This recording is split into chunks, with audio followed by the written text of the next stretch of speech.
Action potential. Ventricular action potential जो होता है ये भी बहुत इंपॉर्टेंट है, इसका ग्राफ भी ना एक पिक्टोरियल मेमोरी बना लो अपने दिमाग में। ऐसे नोट का बन गया। अब तुम एक इसका भी पिक्टोरियल मेमोरी बना लो कि वेंट्रिकुलर एक्शन पोटेंशियल का ग्राफ कैसा दिखता है। इसमें भी कितने फेज होते हैं, phase 0, phase 1, phase 2, phase 3, phase 4। Phase 4 is the resting membrane potential, RMP phase. ठीक है, अब देखो इसमें फेज 0 किसके वजह से होता है, इसमें कोई एक्सेप्शन नहीं है। अब बताओ इसमें फेज 0 किसके वजह से होता है। सिंपल, मतलब पहले हम मतलब कॉम्प्लेक्सिटी की ओर नहीं जाएंगे, पहले सिंपल थिंग्स फर्स्ट। ठीक है, सबसे पहले फेज 0 किसके वजह से है, सोडियम चैनल की वजह से है। ठीक है, फेज 1 किसके वजह से होगा, देखो फेज 1 है क्या, ढंग से देखो। फेज 1 क्या हो रहा है, फेज 1 में ग्राफ नीचे की तरफ आ रहा है, मतलब रिपोलराइजेशन हो रहा है। किसके वजह से होगा, सोडियम चैनल की वजह से होगा।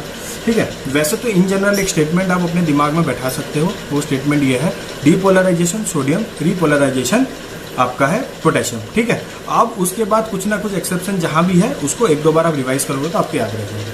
ओके, तो यहाँ पर रिपोलराइजेशन हुआ, किसके वजह से हुआ, पोटेशियम की वजह से। अब यहाँ पर एक एक्सेप्शन है जिसको आपको थोड़ा सा मतलब स्ट्रेस देकर पढ़ना पड़ेगा। क्या है, फेज 2 जो है वो एक प्लेटिव फेज है ना, प्लेटिव बना हुआ है, एक प्लेटिव फेज बना है। ये कौन सा आयन की वजह से होता है, कैल्शियम चैनल की वजह से होता है। ठीक है, तो उसके बाद अब आ जाओ फेज 3 पर। फेज 3 क्या है, नेगेटिविटी की ओर जा रहा है, क्या हो रहा है, रिपोलराइजेशन हो रहा है। This is again due to potassium channel. अब इस पोटेशियम और इस पोटेशियम में डिफरेंस है, बहुत माइनर डिफरेंस है, जिसको इंग्लिश ढंग से समझ में आता है वो आराम से उसको एक बार पढ़ लेगा तो उसको याद हो जाएगा। मैं बता देता हूँ उसका ट्रिक कैसे। ठीक है, फेज 4 क्या है, पहले ही बता दिया था, resting membrane potential. Resting membrane potential एक पंप है, स्पेशल पंप है हमारे हर सेल्स के पास, जो कि रेस्टिंग मेम्ब्रेन पोटेंशियल को बनाने बजाय रखने में हेल्प करता है। कौन सा पंप होता है, सोडियम पोटेशियम पंप। ठीक है, इसके एक्शन की वजह से हम रेस्टिंग मेम्ब्रेन पोटेंशियल रिस्टोर कर देते हैं। ठीक है, अब देखो, अब जो इसमें फेज 1 मैंने बताया, इसमें भी मैंने पोटेशियम बताया, फेज 3 में भी पोटेशियम बताया। अब देखो ये जो पोटेशियम चैनल है ये ट्रांजिएंट पोटेशियम चैनल है, ये कुछ समय के लिए खुला, थोड़ा सा उसने क्या कराया, रिपोलराइजेशन कराया, फिर प्लेटिव फेज आ गया और फिर वंग करके नीचे चला गया, ये एक और रिपोलराइजेशन। तो जो पहला वाला है उसने जल्दी कराया, ट्रांजिएंट, ये क्या होगा, डिलेड होगा। सिंपल, ये बाद में आया तो डिलेड, ये पहले आया तो ट्रांजिएंट। सिंपल, चलो। और ये जो कैल्शियम चैनल है ये थोड़े टाइम के लिए कर रहा है ना, वो प्लेटिव फेज थोड़े टाइम के लिए कर रहा है ना, एग्रीड। तो थोड़े टाइम के लिए कर रहा है तो इसको क्या बोलेंगे हम, ये भी एल टाइप कैल्शियम चैनल है, टी टाइप कैल्शियम चैनल नहीं है ना। ओके, तो ये हो गया एल टाइप। ठीक है, चलो फेज 0 को हम क्या बोलते हैं, फेज 0 को सिंपल डिपोलराइजेशन बोलेंगे। ठीक है, डिपोलराइजेशन बोलते हैं। अब आ जाओ फेज 1 को क्या बोलेंगे।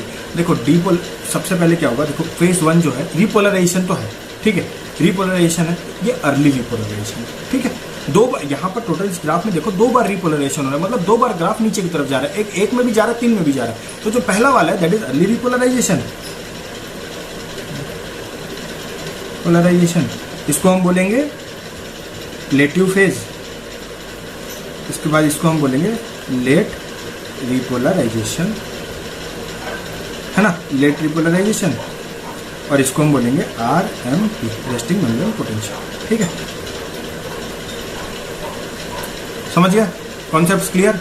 कॉन्सेप्ट मतलब एक बार आप इसको ढंग से एक बार मन लगा के समझ लो, एक बार पढ़ लो, और हो सके तो अपनी लैंग्वेज में, इंग्लिश में हो, हिंदी में हो, अपने किसी रीजनल लैंग्वेज में समझ रहे हो वैसा समझ लो, कुछ इमेजिन कर लो, कुछ कहानी बना लो और उसको एक बार लिख लो, जो इंपॉर्टेंट कॉन्सेप्ट लिख लो और एक बार उसको रिवाइज कर लो, दैट्स ऑल। ठीक है, उसके बाद ये हो गया वेंट्रिकुलर एक्शन पोटेंशियल। तो दोनों चीज हमने पढ़ लिया, एक वेंट्रिकुलर एक्शन पोटेंशियल पढ़ लिया जिसमें कि रेस्टिंग मेम्ब्रेन पोटेंशियल कितना होता है, देखो मैंने यहाँ मेंशन किया है -96 मिलीवोल्ट।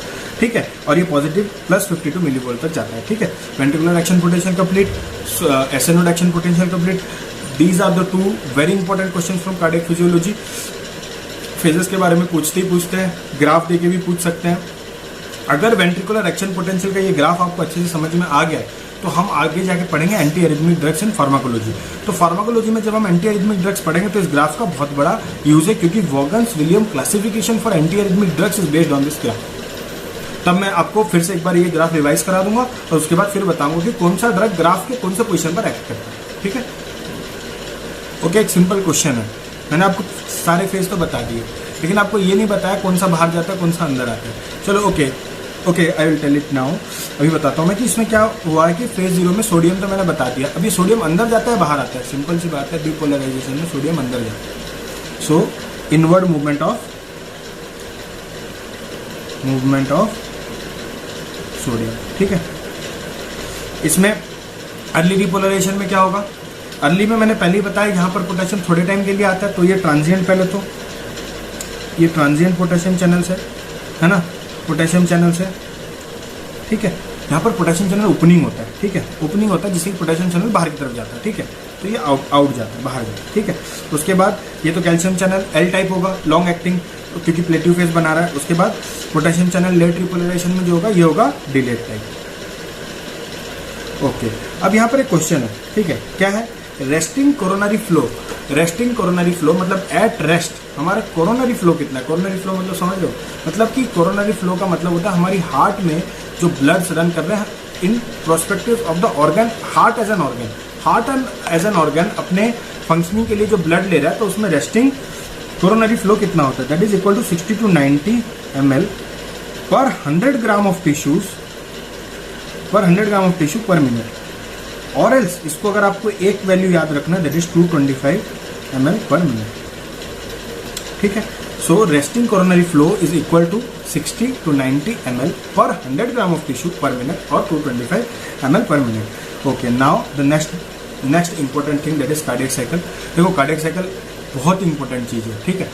कार्डियक साइकिल के प्रोस्पेक्टिव में मैं आपको समझा तो देता हूँ कार्डियक साइकिल, ठीक है, मैं समझा दूंगा, थ्योरेटिकल पूरा कार्डियक साइकिल समझा दूंगा, जितना सिंप्लीफाई हो सके मेरी तरफ से मैं उतना सिंप्लीफाई करूंगा। उसके बाद कार्डियक साइकिल का एक ग्राफ मैं इसी में पोस्ट कर दूंगा, इसी वीडियो में एक ग्राफ आएगा कार्डियक साइकिल का, ठीक है। वो ग्राफ बाय हार्ट करना बहुत जरूरी है। इस कॉन्सेप्ट को समझने के बाद वो ग्राफ आप अपने आप समझ जाओगे। उस ग्राफ में सब कुछ लेवलिंग भी हो रखा है, ठीक है, लेकिन उस ग्राफ को एक बार अपनी कॉपी में खुद बनाने की कोशिश जरूर करना।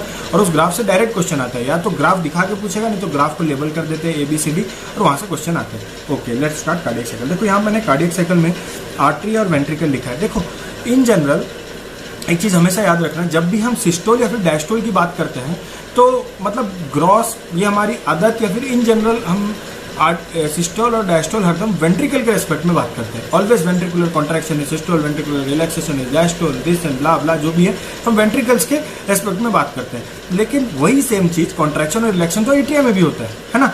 लेकिन वेंट्रिकल कॉन्ट्रैक्शन की वजह से ब्लड पूरे हार्ट में मतलब पूरे बॉडी में जाता है, तो हम वेंट्रिकुलर कॉन्ट्रैक्शन मोर प्रोमिनेंट होता है, सबसे बड़ा चैम्बर भी होता है लेफ्ट वेंट्रिकल, इसीलिए हम उसी को कंसिडर करते हैं, ठीक है।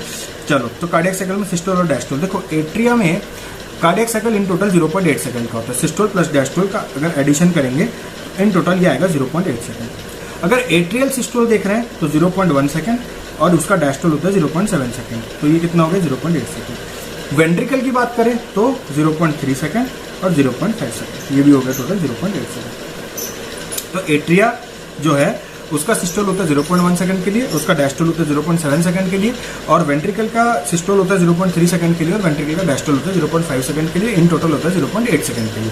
अब तुम आ जाओ सिस्टोल और डायस्टोल के डिफरेंट टाइप ऑफ फेजेस का, ठीक है। देखो इसको कैसे याद करना है पहले वो समझा देता हूँ, ठीक है, उसके बाद कहाँ पर क्या होगा वो समझ लेंगे। पूरी ये कहानी की तरह बताऊंगा, ध्यान से सुनना, स्टार्टिंग से लेकर एंड तक, कभी नहीं भूलोगे, ठीक है।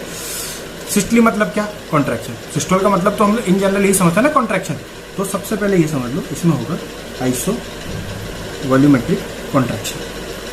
अब एक बात बताओ, आइसो वॉल्यूमेट्रिक कॉन्ट्रैक्शन का मतलब क्या? आइसो वॉल्यूमेट्रिक, आइसो का मतलब क्या? समान। वॉल्यूमेट्रिक मतलब वॉल्यूम, मतलब जब वॉल्यूम कांस्टेंट है उसको कहते हैं आइसो वॉल्यूमेट्रिक। कॉन्ट्रैक्शन का मतलब कॉन्ट्रैक्ट में, मतलब when ventricles are contracting as a closed chamber. शुद्ध इंग्लिश में यही है कि when ventricles are contracting as an close chamber. Close chamber तभी होगा जब उसके ऊपर नीचे सारा, मतलब क्लोज चैम्बर तभी बोलेंगे ना, घर को क्लोज चैम्बर कब बोलेंगे? जब उसकी सारी खिड़कियां, दरवाजे सब कुछ बंद हो। तो आइसोवॉल्यूमेट्रिक कॉन्ट्रैक्शन से पहले सारे वाल्व्स का बंद होना जरूरी है। You get my point? तो आइसोवॉल्यूमेट्रिक कॉन्ट्रैक्शन हो चाहे आइसोवॉल्यूमेट्रिक रिलैक्सेशन हो, दोनों चीज में वॉल्यूम कांस्टेंट है। इसका मतलब कहीं से कोई लीकेज नहीं है, इसका मतलब कहीं से कुछ जा नहीं रहा, ना ही कुछ अंदर आ रहा है, तो सारे वाल्व्स का बंद होना जरूरी है।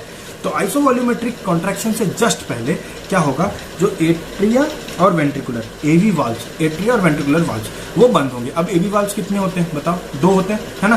तो 2 कौन से होते हैं? एक लेफ्ट साइड में होता है, एक राइट साइड में। तो लेफ्ट साइड में क्या होगा? LM, याद रखो, LM ऐसे याद रख लो, ठीक है। मैंने किस लिए इस LM को याद किया? That's a very funny reason, कोई बात में बताऊंगा। ओके, LM मतलब कि लेफ्ट साइड में मिट्रल वाल्व, ठीक है, और राइट साइड में ट्राइकस्पिड वाल्व, ठीक है। तो राइट साइड में जो ट्राइकस्पिड वाल्व है that is also atrioventricular valve, और लेफ्ट साइड में जो मिट्रल वाल्व है वो भी एट्रियोवेंट्रिकुलर वाल्व है। वो दोनों वाल्व बंद हो जाते हैं। उन दोनों वाल्व के बंद होने की वजह से एक क्या कहते हैं, वाइब्रेशन, स्पंदन क्रिएट होता है, जिसको हम स्टेथोस्कोप से सुनते हैं एज ए डॉक्टर, इसको हम कहते हैं मगर एज ए डॉक्टर नहीं सबको सुनाई देगा अगर स्टेथो लगाएंगे तो, ठीक है। This is known as sound that is S1। तो क्वेश्चन आएगा S1 इज हर्ड, ठीक है, just before IVC due to closure of AV valves, ठीक है। S1 सुनाई देगा, समझ गए S1 क्यों आता है। S1 मतलब जो साउंड S1 है, this sound is due to closure of atrioventricular valves before isovolumetric contraction. अब हो गया कॉन्ट्रैक्शन। भाई तूने कॉन्ट्रैक्ट किया ही क्यों, क्वेश्चन पूछो भाई कॉन्ट्रैक्ट किया क्यों, आगे कुछ तो काम होगा जिसकी वजह से कॉन्ट्रैक्ट किया, बिना मतलब के तो कोई कुछ काम करता नहीं है। So okay, ventricle being so selfish, उसने इसलिए कॉन्ट्रैक्ट किया क्योंकि उसको एक दूसरा काम है, उसको इस ब्लड को पूरे बॉडी में भेजना है, ये इसका फंक्शन है। तो जैसे ही कॉन्ट्रैक्ट करेगा आइसोवोल्यूमेट्रिक कॉन्ट्रैक्शन के बाद क्या होगा, there will be rapid ejection, ठीक है। अब रैपिड इजेक्शन, इजेक्शन का मतलब तो समझाने की जरूरत है नहीं, इजेक्शन इजैकुलेशन अब थोड़ा बहुत समझ में आ रहा होगा। तो रैपिड इजेक्शन मतलब throwing of blood from left ventricle to through the aorta to different parts of the body, ठीक है। तो रैपिड इजेक्शन, अब रैपिड इजेक्शन अगर होगा तो रैपिड इजेक्शन से पहले क्या होना चाहिए, सिंपल कॉन्सेप्ट लगाओ। रैपिड इजेक्शन से पहले क्या होना चाहिए, अब किसी चीज को अगर घर के बाहर फेंकना है तो घर का दरवाजा तो खुला होना चाहिए ना, तो खुला होना चाहिए मतलब कौन से दरवाजे खोलोगे, वही दरवाजे खोलोगे जिस रास्ते से भेजना है बाहर, एयोटा के थ्रू भेजना है ब्लड को बाहर। तो सबसे पहले क्या खोलोगे, ये आउटिक वाल्व खोलोगे, और जो डीऑक्सीजनेटेड ब्लड है उसको राइट साइड से लंग्स की तरफ भेजना है तो पल्मोनरी वाल्व खोलोगे, सिंपल सी बात है ना। तो इसमें होगा opening of semilunar valves, semilunar valves. देखो थोड़ा सा हेपेजाइटिस लिख रहा हूं मैं, कॉन्सेप्ट समझो और इसको अपने से सुंदर से एकदम बेहतरीन कॉपी में जितने कलर के पेन यूज करने कलर के पेन यूज करके लिख लेना, ठीक है। Okay, so first there will be closure of AV valves producing a S1 sound, then there will be isovolumetric contraction followed by which there will be opening of semilunar valves, then the blood will be pushed rapidly through the aorta to different parts of the body and through the pulmonary, अब बता pulmonary artery बोलूंगा when बोलूंगा, कौन सा blood जा रहा है अभी, एक तरफ से तो डीऑक्सीजनेटेड ब्लड जाएगा, एक तरफ से ऑक्सीजनेटेड ब्लड जाएगा। ऑक्सीजनेटेड ब्लड तो आयोटा के through different parts of the body में जा रहा है, डीऑक्सीजनेटेड ब्लड जो कि सुपीरियर वेना का व इंफीरियर वेना का थ्रू राइट साइड में आया वो जाएगा उसमें क्या कहते हैं लंग्स में, और लंग्स में सब कुछ उल्टा होता है, ठीक है, इसीलिए वो जाएगा पल्मोनरी आर्टरी के थ्रू, आएगा पल्मोनरी वेन के थ्रू। चलो ठीक, ओके, रैपिड इजेक्शन। उसके बाद क्या होगा, रिड्यूस्ड इजेक्शन, रिड्यूस्ड इजेक्शन, ठीक है, मतलब पहले तो बहुत तेजी से जाएगा, उसके बाद धीरे धीरे धीरे उसकी तेजी कम हो जाएगी, ठीक है। So there will be closure of AV valve causing S1, then there will be isovolumetric contraction, then there will be opening of the semilunar valve, then there will be rapid ejection and reduced ejection। तो यहाँ पर खत्म हो जाता है हमारा systole part. अब हमारा सिस्टली पार्ट कंप्लीट, ठीक है। अब हम पढ़ेंगे डैशली पार्ट। ओके, डैशली पार्ट में भी ना 3 चीज होता है, मतलब 5 चीज होते हैं, 5 फेज होते हैं। हाँ, एक चीज यहाँ और याद रखना, ईच एंड एवरी फेज जो मैंने बताया, जैसे ये वाला फेज, ये वाला फेज, ये वाला phase, each phase lasts for 0.1 second, इसीलिए ये 0.3 सेकंड में सिस्टली खत्म होता है और 0.5 सेकंड में डैशली खत्म होता है। इसको 0.5 सेकंड बोल रहा हूँ, मतलब क्या है, 0.5 सेकंड बोल दिया मतलब कि इसमें 5 फेज होंगे। क्या क्या होंगे अभी बताता हूँ। ओके, 0.5 सेकंड में 5 फेज होंगे। कौन कौन से फेज होंगे, इसको एक है प्रोटोडायस्टोली। प्रोटोडायस्टोली का मतलब कैसे समझोगे, ये समझ लो, प्रोटोडायस्टोली मतलब प्रोटोडायस्टोली, डायस्टोल से थोड़ा पहले, प्रोटोडायस्टोली। उसके बाद क्या होगा, आइसोवॉल्यूमेट्रिक रिलैक्सेशन, ठीक है। अब फिर से कॉन्सेप्ट लगाओ, फिर से मैंने क्या कहा था, आइसोवॉल्यूमेट्रिक कॉन्ट्रैक्शन मतलब सारा काम कहाँ हो रहा है, बंद कमरे में हो रहा है, ना कोई अंदर जा सकता है ना कोई बाहर आ सकता है, तो इससे पहले सारे दरवाजे बंद होने चाहिए। इसका मतलब यहाँ पर भी सारे वाल्व्स बंद होने चाहिए, ठीक है। तो जब सारे वाल्व्स बंद हो जाएंगे तो क्लोजर ऑफ द वाल्व से कौन सा साउंड आएगा, प्रोटोडायस्टोली, आइसोवॉल्यूमेट्रिक रिलैक्सेशन, देन रैपिड फिलिंग, उसके बाद रिड्यूस्ड फिलिंग, और उसके बाद एट्रियल सिस्टोल। मिसनोमर नहीं बोल सकते, लेकिन एट्रियल सिस्टोल लिखते हैं। क्यों लिखते हैं उसका भी रीजन अभी इस कहानी में बता दूंगा। चलो अब इसको एक कहानी की तरह समझ लो। मैंने क्या कहा, आइसोवॉल्यूमेट्रिक रिलैक्सेशन। प्रोटोडायस्टोली मतलब डायस्टोल से थोड़ा सा पहले तो प्रोटोडायस्टोली, वो भी डायस्टोल में ही गिना जाता है।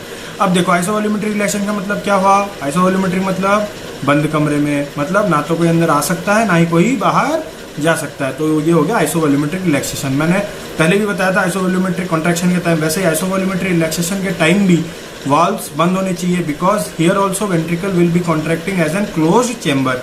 तो यहाँ पर भी ना वैसे वाल्व्स बंद हो जाएंगे। तो वाल्व्स के बंद होने से जो कंपन या फिर जो साउंड आता है उसी को तो हम हार्ट साउंड के मतलब उसी को तो हम हार्ट साउंड के रूप में सुनते हैं स्टेथोस्कोप में। तो यहाँ पर जो होगा प्रोटोडायस्टोली को करस्पॉन्ड करता हुआ आइसोवॉल्यूमेट्रिक रिलैक्सेशन से पहले मतलब प्रोटोडायस्टोल को करस्पॉन्ड करता हुआ हमारे पास आएगा साउंड S2। S2 किसके वजह से आएगा? क्वेश्चन है S2 किसकी वजह से आएगा? S1 तो एट्रियोवेंट्रिकुलर वाल्व यानी कि मिट्रल और ट्राइकस्पिड वाल्व के क्लोजर की वजह से आया, but S2 is due to semilunar valve closure. ठीक है, तो सेमिलुनर वाल्व क्लोजर। ठीक है, तो सेमिलुनर वाल्व क्लोजर को हम ये भी बोल सकते हैं 2 है तो A2P2। A2 मतलब आयोटिक वाल्व क्लोजर, उसके बाद followed by pulmonary valve closure A2P2। अब इसके बीच में कितने सेकंड्स का गैप होता है, क्या होता है, ये हम पढ़ेंगे सेपरेटली। पूरा मॉड्यूल हम करने वाले हैं हार्ट साउंड्स पर, जिसमें कि S1 S2 सबके बारे में बताऊंगा। तो अभी के लिए याद रखो A2P2 या फिर S2 is due to closure of semilunar valves, that is एट्रियो एंड पल्मोनरी वाल्व्स। उसके बाद आगे आइसोवॉल्यूमेट्रिक रिलैक्सेशन। अब सारा काम बंद कमरे में चल रहा है। ठीक है, उसके बाद अब आइसोवॉल्यूमेट्रिक रिलैक्सेशन हो गया, अब एकदम से रिलैक्सेशन हो गया। अब रिलैक्सेशन के बाद क्या होगा? डायस्टोली में क्या होता है? डायस्टोली मतलब फिलिंग। डायस्टोली को दूसरे वर्ड में भी समझो, रिलैक्सेशन में तो फिलिंग भी होता है। इस फेज में ब्लड फिल करता है हार्ट के अंदर, मतलब हार्ट के अंदर ब्लड घुसता है। तो सबसे पहले होगा रैपिड फिलिंग। रैपिड फिलिंग क्या होगा? रैपिड फिलिंग जो होता है, रैपिड फिलिंग और रिड्यूस फिलिंग को तुम पासिव फिलिंग बोल सकते हो। ठीक है, पासिव फिलिंग क्यों बोल सकते हो? इसमें क्या होता है कि आफ्टर आइसोवॉल्यूमेट्रिक रिलैक्सेशन वाल्व्स खुलते हैं। कौन से वाल्व्स खुलेंगे? अगर ऊपर सेमिलुनर वाल्व क्लोज हुए हैं तो आइसोवॉल्यूमेट्रिक रिलैक्सेशन के बाद उसके ऑपोजिट जो 2 वाल्व बचे हैं वो खुलेंगे। कौन से खुलेंगे? यहाँ पर क्या होगा? Opening of atrioventricular valves. थोड़ा रैंडम लिख रहा हूँ, सॉरी फॉर दैट, तो एडजस्ट कर लेना, कॉन्सेप्ट समझना जरूरी है। उसके बाद खुद अपनी कहानी अपने जितने पेन से जो जैसा जिसको जैसा सजा के लिखना है लिख लेना। ठीक है, ओके। तो आइसोवॉल्यूमेट्रिक रिलैक्सेशन के बाद क्या होगा? There will be opening of atrioventricular valves. मतलब कौन से? मिट्रल वाल्व भी खुला, ट्राइकस्पिड वाल्व भी खुला। ट्राइकस्पिड वाल्व जैसे ही खुलेगा तो क्या होगा? जो सुपीरियर वेना कावा और इंफीरियर वेना कावा से जो ब्लड्स आए हैं ना, वो तुम्हारे जाएंगे किसमें? लेफ्ट वेंट्रिकल में directly, from left atrium to left ventricles directly जाएंगे, विदाउट एनी कॉन्ट्रैक्शन, कुछ नहीं, डायरेक्ट जाएंगे। इसीलिए हम इसको कहते हैं पासिव फिलिंग। ठीक है, पासिव फिलिंग कैसे याद रखना है? 2 फेज में होता है, एक होता है रैपिड फिलिंग और एक होता है रिड्यूस्ड फिलिंग। इन दोनों फेज में क्या होता है? जो तुम्हारा सुपीरियर वेना कवा मतलब upper part of the body से लेके आया, इंफीरियर वेना कवा lower part of the body से ब्लड लेके आया, वो डायरेक्ट थ्रू या फिर वाया राइट एट्रियम से राइट वेंट्रिकल में डायरेक्टली जा रहे हैं। ठीक है, तो इसको हम कहते हैं रैपिड फिलिंग। तो उसके बाद क्या होगा? Atrial systole. इसको एट्रियल सिस्टोल किस लिए कहते हैं? फिलिंग यहाँ भी हो रही है, फिलिंग यहाँ भी हो रही है। बात कर रहे हैं किसकी? वेंट्रिकुलर फिलिंग की, लेकिन ये होता है एक्टिव फिलिंग। एक और चीज यहाँ याद रखो, 70% इज पैसिव, 30% इज एक्टिव। मतलब 70% of the blood that is pot by superior vena कवा एंड इंफीरियर वेना कवा go through the right atrium and it passes on to right ventricle without any force, without any contraction, nothing else. Therefore it is known as passive filling. But what is active filling? Active filling means 30% of the blood जो last का बचा हुआ है उसको right atrium जो होता है वो एकदम से कॉन्ट्रैक्ट करता है और उस ब्लड को भी राइट वेंट्रिकल में छोड़ देता है। तो यहाँ पर जो 30% ऑफ द ब्लड लास्ट का बचा हुआ जो कि राइट वेंट्रिकल में आया, वो एक एक्टिव प्रोसेस की वजह से आया। That active process is contraction of the atria, इसीलिए हम इसको कहते हैं एट्रियल सिस्टोल। तो ये मिसनोमर नहीं है, कहानी समझ जाओगे तो आपको ये लगेगा कि ये पॉइंट भी सही जगह फिट किया गया है। एट्रियल सिस्टोल के वजह से last 30% of the blood is pushed to the right ventricle. Okay guys, शायद मेरे को ऐसा लग रहा है कि मैंने आपको पहले एक्सप्लेनेशन में राइट एट्रियम से राइट वेंट्रिकल की जगह लेफ्ट बोल दिया होगा, सॉरी फॉर दैट, तो उसको मैनेज कर लेना। ये सारा हम राइट साइड की बात कर रहे हैं। ठीक है, तो ये हो गया पूरा डायस्टोल खत्म। तो जो 5 फेज है, 1 2 3 4 5 फेज है, 0.1 सेकेंड तो 0.5 सेकेंड, तो इन टोटल हमारा कार्डियक साइकिल कंप्लीट हो गया। ठीक है, हमारा टोटल कार्डियक साइकिल कंप्लीट हो गया। थोड़ा सा और फैक्चुअल चीजें देख लेते हैं। What is the maximum pressure that can be generated in the right atrium, that is 3 to 5 millimeter of mercury. Then in the right ventricle, that is 25 millimeter of mercury. In the left atrium, that is 8 millimeter of mercury. And in the left ventricle, that the highest, that is 80 millimeter of mercury. एक in general मतलब एक ये class 10 12 नहीं और भी नीचे हमको बताया जाता है कि हार्ट का फंक्शन कहाँ से ब्लड आता है, कहाँ जाता है, क्या कुछ होता है। इसको एक बार इन टोटल मैं बता देता हूँ, एक बार सुन लो। क्या होता है? सबसे पहले सुपीरियर वेना कावा में upper part of the body से ब्लड आता है, इंफीरियर वेना कावा में lower part of the body से ब्लड आता है, सब मिला के जाते हैं कहाँ पर? राइट एट्रियम में। राइट एट्रियम में सारा ब्लड आने के बाद वहाँ से जाता है वो राइट वेंट्रिकल में, राइट वेंट्रिकल में किसके थ्रू जाता है, ट्राइकस्पिड वाल्व के थ्रू। तो राइट साइड कौन सा वाल्व होता है, ट्राइकस्पिड वाल्व। उसके बाद राइट वेंट्रिकल से सारा ब्लड जाता है through pulmonary artery to the lungs, to the lung parenchyma और टू द रेस्पिरेटरी सिस्टम। किस लिए जाता है, क्योंकि ये सारा डीऑक्सीजनेटेड ब्लड आया, अब ये लंग्स के पास जाता है, भाई हमें ऑक्सीजन दे दे भाई ऑक्सीजनेटेड होने के लिए, ठीक है। तो ऑक्सीजनेशन के लिए जाता है लंग्स के पास, ठीक है। तो उसके बाद लंग्स से ऑक्सीजनेशन होने के बाद कैसा ऑक्सीजनेशन होता है सब पढ़ेंगे हम। तो ऑक्सीजनेशन होने के बाद ये पल्मोनरी वेन के थ्रू आता है लेफ्ट एट्रियम में। लेफ्ट एट्रियम में आने के बाद ये माइट्रल वाल्व के थ्रू ये आ जाता है कहाँ पर, लेफ्ट वेंट्रिकल में, जो कि बहुत बड़ा चैम्बर होता है। अब लेफ्ट वेंट्रिकल से ये थ्रू अयोर्टिक वाल्व अयोटा में पुश किया जाता है, और अयोटा से ये सारे सिस्टमिक आर्टरीज में जाता है और पूरी बॉडी को ब्लड पहुंचाया जाता है। तो ये टोटल इन जनरल मतलब कहानी की तरह याद रख लो कि एक्चुअली हार्ट में कैसे सारे फंक्शंस होते हैं, ये एकदम बेस लेवल था। Okay, TV stands for tricuspid, MV stands for mitral, AV stands for aortic valve and PV stands for pulmonary valve. These both are known as semilunar valves and this is known as atrioventricular valves. ठीक है, so this in total हमने complete कर लिया basics, ठीक है।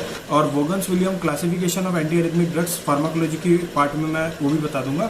और ज़्यादातर एक और चीज़ पैथोलॉजी का एक पॉइंट यहाँ पर याद रख लो, वैसे तो पूरा पैथोलॉजी हम पढ़ेंगे, मैंने पहले भी मेरे पैथोलॉजी सीरीज में आप देख सकते हो, उसमें मैंने बताया कि कोआगुलेटिव नेक्रोसिस हार्ट में जनरली जैसे एमआई हो गया, एमआई होने के बाद जो पार्ट नेक्रोस्ड हो गया तो वहाँ पर कौन सा नेक्रोसिस होता है, कोआगुलेटिव नेक्रोसिस होता है। And pertaining to heart there are too many concepts and too many literature that we need to study in prospect to pathology also. तो वो मैंने पैथोलॉजी वाले सेक्शन में कवर किया है, और अलग से कार्डियक पैथोलॉजी भी हम इसमें पढ़ेंगे।